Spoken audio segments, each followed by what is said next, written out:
Hello, 8th graders. Today is Monday, and so I would like to do a video lesson on lesson 89 in your math. I think you guys could probably handle this on your own, but I thought that I would probably just do a video lesson and then assign it, and it will be due on Thursday.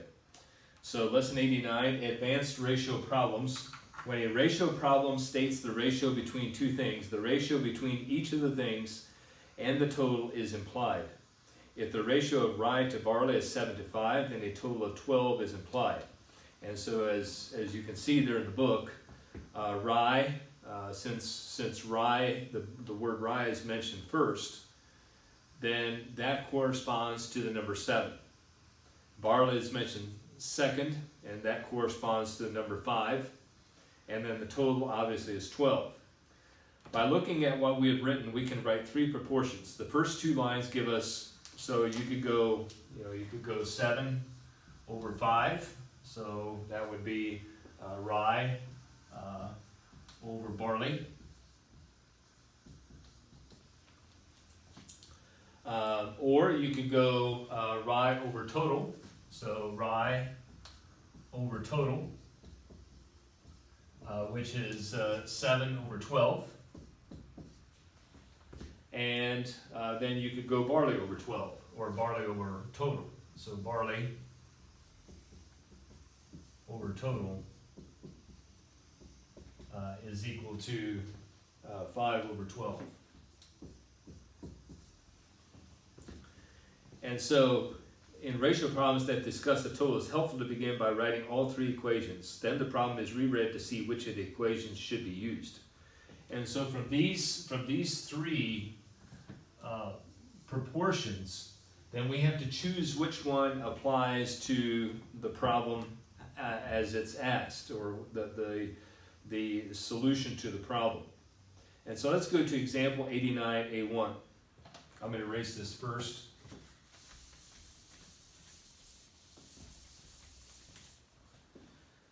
Farmer Dunkowski wanted to plant his farm in wheat and corn in a ratio of 7 to 9. And so the word wheat is expressed first, and then corn,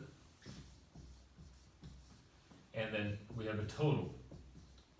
And so we have 7 to 9 with a total of 16.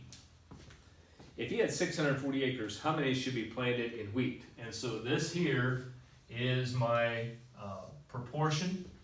And so over here is reality. And so this is actual.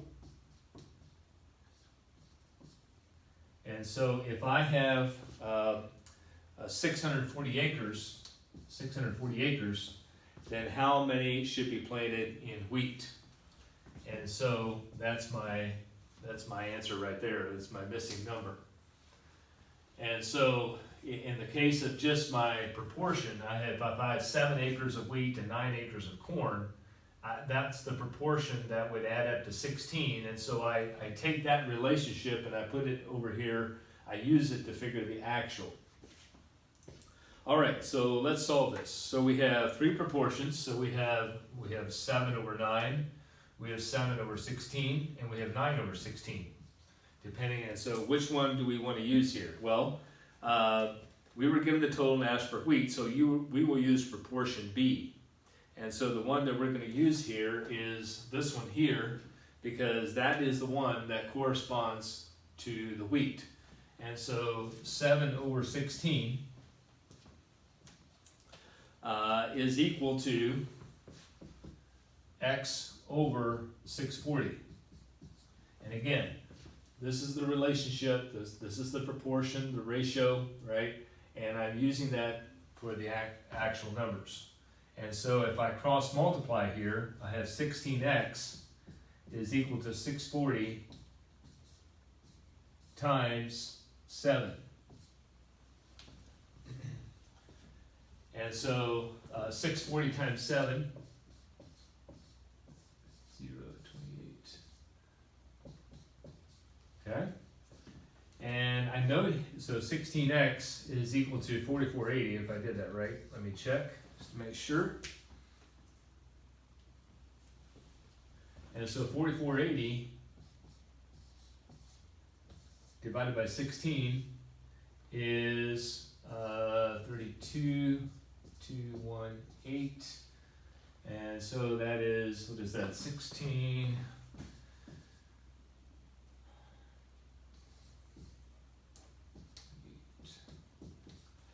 And so I have 28.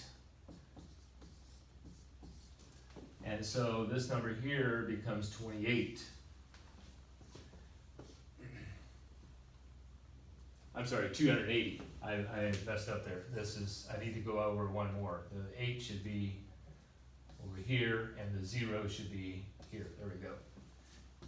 And then if I need to, I could get this number here by taking 640 minus 280.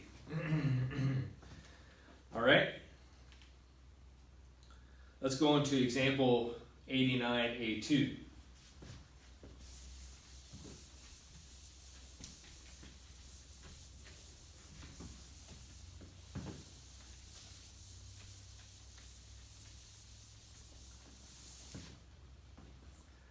When the race began, the ratio of fats to leans was 2 to 17. Probably not politically correct language. All right, so fats to leans total. So the 2 comes first. That corresponds to the fats, and so I have 2. The leans is 17, and so I have a total of 19. And there were 3,800 racers in the race. How many were lean? And so the question is, what is that? Okay, so 17 over 19 is equal to x over 3,800. And if we do the math there, then I come up with x is equal to 3,400. And so this would be 3,400. And this is 400.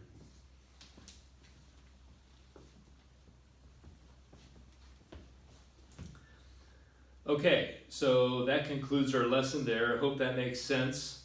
And again, if you have any questions, text or call me, 614-736-1727, or my email again is janate3@frontier.com. And this lesson, we'll have 3 lessons due on Thursday. So 87, 88, and 89 will be due on Thursday. And so good luck. If you have any questions, let me know. And hopefully we come back to school soon. All right, we'll see you.